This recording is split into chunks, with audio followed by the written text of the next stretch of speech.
메리 스튜어트.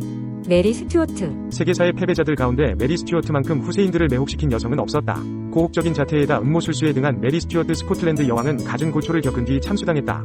여왕이 죽은 지 6년 만에 그의 삶을 다룬 연극이 처음 나온 뒤로 수많은 드라마들이 여왕을 한편으론 순교자로 기리고 슈퍼우먼으로 경탄하였으며 다른 한편으론 살인공범으로 혹평하기도 하였다.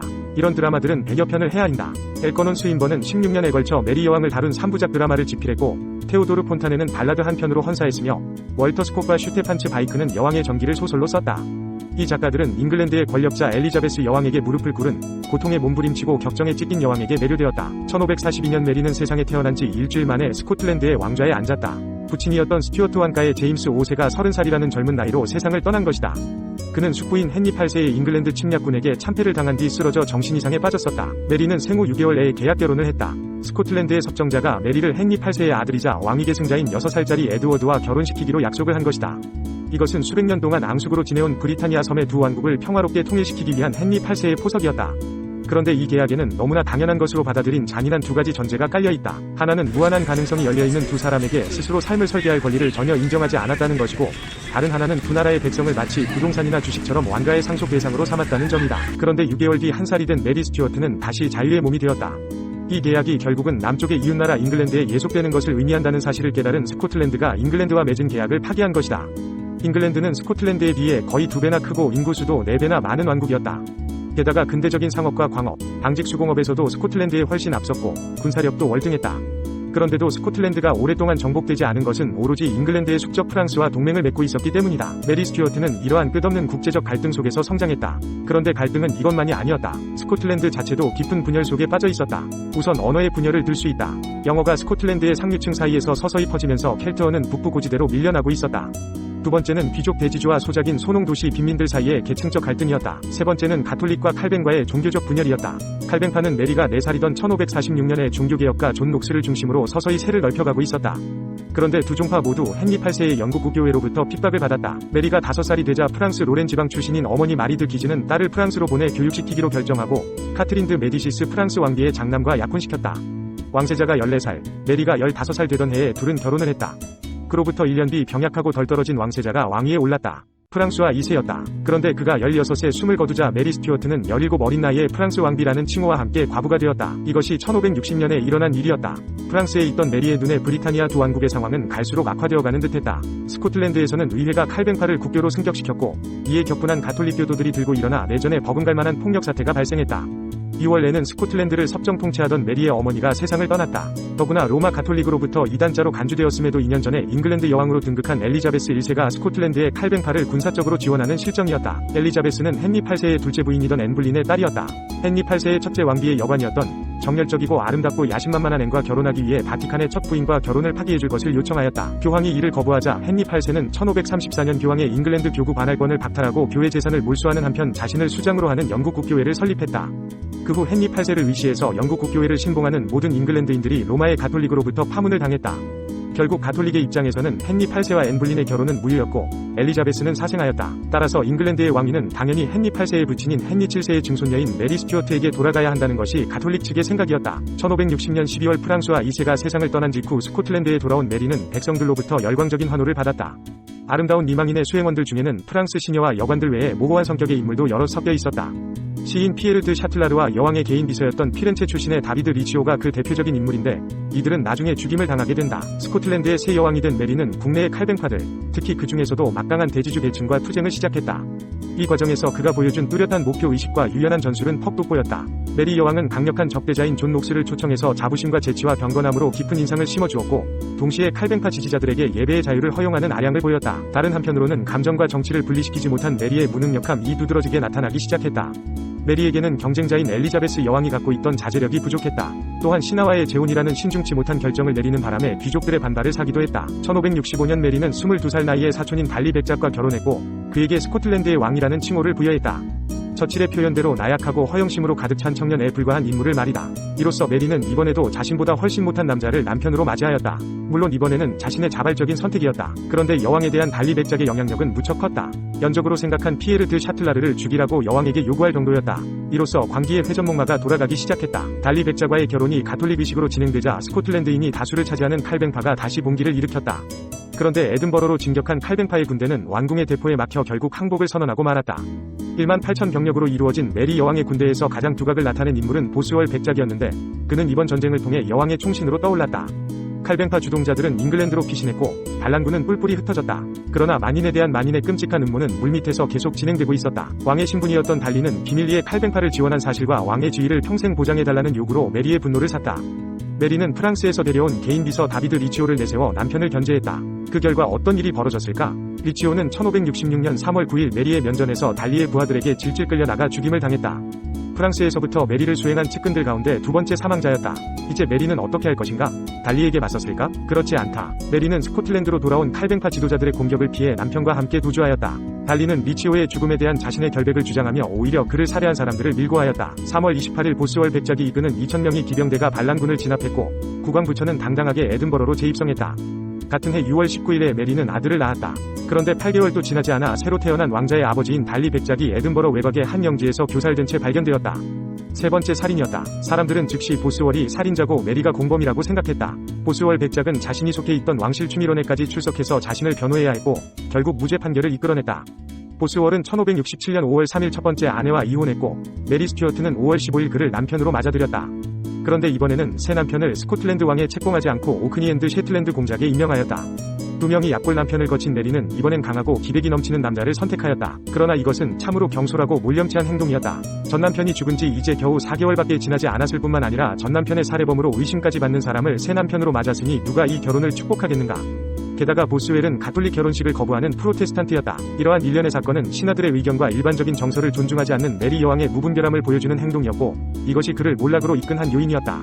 흉악한 살인과 공범자들끼리의 결혼으로 이어진 일련의 사건에 분노한 귀족들이 반란을 일으키면서 스코틀랜드는 또다시 내전으로 치달았다. 메리와 보스웰의 결혼식이 끝난 지 한 달 뒤 에든버러의 왕궁 앞에서 전투가 벌어졌다.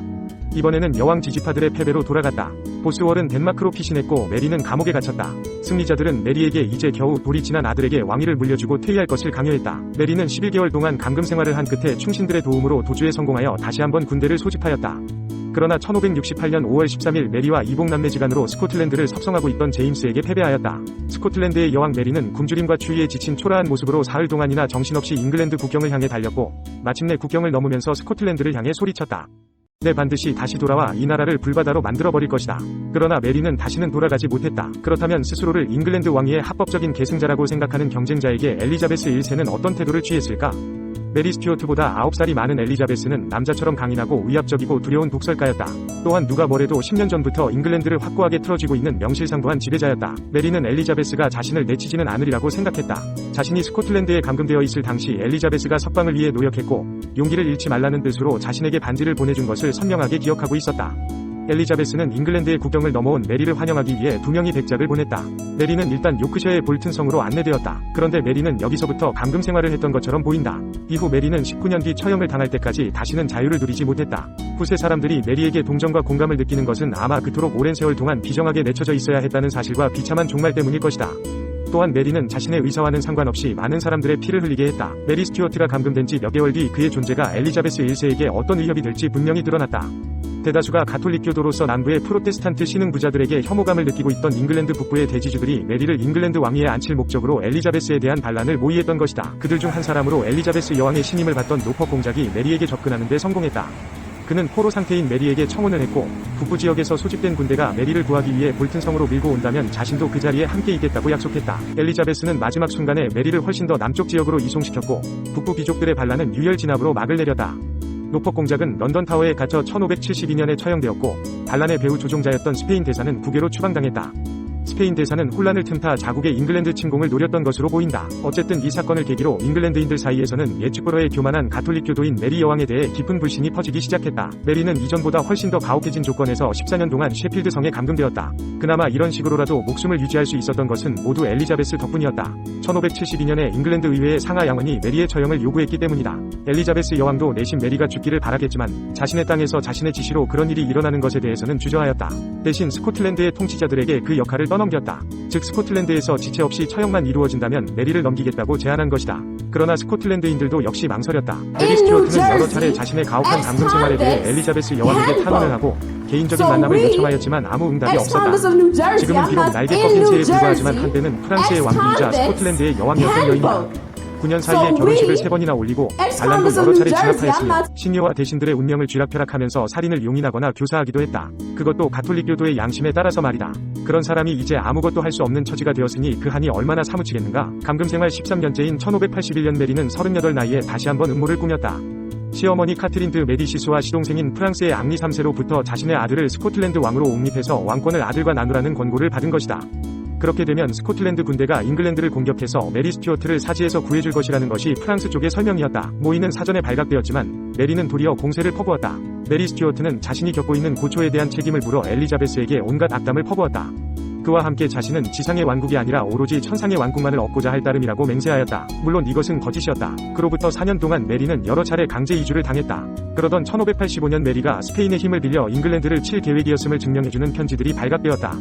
1년 뒤에는 잉글랜드 여왕의 암살을 꾀하고 있던 앤서니 베빙턴과도 연락을 주고받은 것으로 드러났다. 베빙턴은 가톨릭교도로서 스코틀랜드와 스페인의 연합작전으로 메리를 구해내고자 하였다. 스페인의 펠리페 2세는 엘리자베스가 제거되면 메리를 잉글랜드 여왕으로 추대하기 위해 즉시 스페인 군대를 보내기로 약속하였다. 그러나 스페인 함대가 출정하는 일은 일어나지 않았다. 엘리자베스는 무탈했고 베빙턴은 체포되어 처형당했다. 이제 메리 스튜어트에게도 최후의 순간이 기다리고 있었다. 메리는 반란과 암살 공모 혐의로 왕실 충의론에 넘겨져 1686년 10월 25일에 사형 선고를 받았다. 메리는 능숙한 연기와 달변, 그리고 유연한 자세로 자신을 변호하며 끝까지 2차례의 반란 책동을 공모한 적이 없다고 강하게 부정하였다. 재판관들은 메리의 변론에 강한 인상을 받았지만 대세를 뒤집을 수는 없었다. 엘리자베스는 메리의 사형 집행을 무속 암살했다. 스코틀랜드 왕자에 앉아있던 메리의 20살 아들 제임스가 어떤 반응을 보일지 몰랐기 때문이다. 그러나 제임스가 어머니의 모친보다 왕권에 더 관심이 많다는 사실을 확인하는 순간 그에게 거해를 제안했다. 어머니의 처형을 받아들이는 것이 엘리자베스가 죽으면 잉글랜드의 왕으로 삼겠다는 조건이었다. 결국 거래는 무사히 성사되었고 1587년 2월 1일 엘리자베스는 사형 집행에 서명하였다. 2월 7일 두 명이 백작이 포더링웨이 성에 거주하고 있던 메리를 찾아와 다음날 사형을 집행할 것이라고 통보하였다. 메리는 군주의 위험을 잃지 않고 담담하게 그 사실을 받아들이며 자신의 신앙을 위해 순교할 준비가 되어 있다고 말했다. 이튿날 아침 메리는 검은 장막이 그리워진 단두대로 인도되었다. 6명의 시녀들이 메리를 수행했고 잉글랜드 귀족 몇 명이 증인으로 배석하였다. 피터버러 대교구의 수도원장은 죽음을 앞둔 메리 스튜어트를 마지막 순간까지 영국 국교회로 개종시키려고 애썼다. 그러나 메리는 자신이 가톨릭교도이고 가톨릭교도로서 당당하게 죽음을 맞이할 것이며 수도원장의 기도는 자신에게 아무 소용이 없을 것이라고 호통쳤다. 그럼에도 수도원장이 메리를 위해 기도를 시작하자 상기된 얼굴로 라틴어 예배서를 함께 낭송하였다. 메리 스튜어트는 처형당하기 직전 자신이 입고 있던 검정색 비단옷을 벗은 뒤 진홍색 속옷 차림으로 단두대에 섰다. 손에는 마지막까지 십자가를 들고 있었다. 메리는 무릎을 꿇고 머리를 통나무 받침대 위에 올려놓았다. 사형 집행인이 도끼로 머리를 내리친 뒤 잘려져 나간 머리통을 집어 올렸다. 윈스턴 처칠의 표현을 빌자면 가발을 쓴 중년 여인의 머리이기였다. 피가 흐르는 치마 밑으로 메리가 키우던 애완견이 기어나왔다. 메리의 죽음이 알려지자 런던의 거리마다 환호성이 터졌다. 그러나 엘리자베스는 홀로 처소에 앉아 눈물을 흘렸다. 한 여인의 운명보다는 같은 여왕으로서 비참한 최후의 비애를 느낀 것이다. 엘리자베스는 이 행위에 대한 책임을 애써 자신의 남성 충복들에게 전가하였다. 가톨릭계는 분노했고 스페인의 펠리페 2세는 이듬해에 무적함대를 잉글랜드로 출정시켰다. 메리의 죽음에 대한 책임을 물어 잉글랜드를 징벌하기 위해서였다. 그러나 잘 알려져 있다시피 이 출정은 실패로 돌아갔고 엘리자베스 여왕은 꿋꿋하게 살아남아 미래 대영 제국의 초석을 놓았다. 1603년 엘리자베스 여왕이 후사 없이 세상을 떠나자 메리 스튜어트의 아들인 스코틀랜드의 제임스 6세가 잉글랜드의 제임스 1세로 왕위를 계승하였다. 이로써 그는 어머니가 목숨까지 바쳐가면서도 이루지 못한 과업을 마침내 이룩해내고야 말았다. 이제 두 나라는 하나의 군주국으로 통합되었다. 그러나 스코틀랜드가 국력 면에서 잉글랜드에 뒤처지는 것은 명약반하였다. 더욱이 1651년 올리버 크로멜이 우스터 전투에서 또다시 봉기를 일으킨 스코틀랜드인들을 맞아 대승을 거둔 뒤로는 힘의 균형추가 급격하게 잉글랜드 쪽으로 기울었다. 1707년 두 나라는 마침내 잉글랜드를 중심으로 통합되어 그레이트 브리튼을 구성하였다. 혹시 메리 스튜어트가 조금만 더 격정적인 여인이 아니었다면 이 길을 막을 수 있었을까? 그러나 교만하고 무절제하고 분별 없는 성격이 메리를 파국으로 몰아간 것은 아니었다. 승리자들도 대부분 이와 비슷한 성격을 지니고 있었기 때문이다. 메리가 승리를 거둘 수 없었던 것은 오히려 욕망을 절제하게 만드는 냉철한 목표의식과 의지가 부족했기 때문이다. 그러나 그게 아니었더라도 어차피 소국의 스코틀랜드는 거대하고 탐욕스러운 잉글랜드에 패배할 수밖에 없는 운명이었는지 모른다.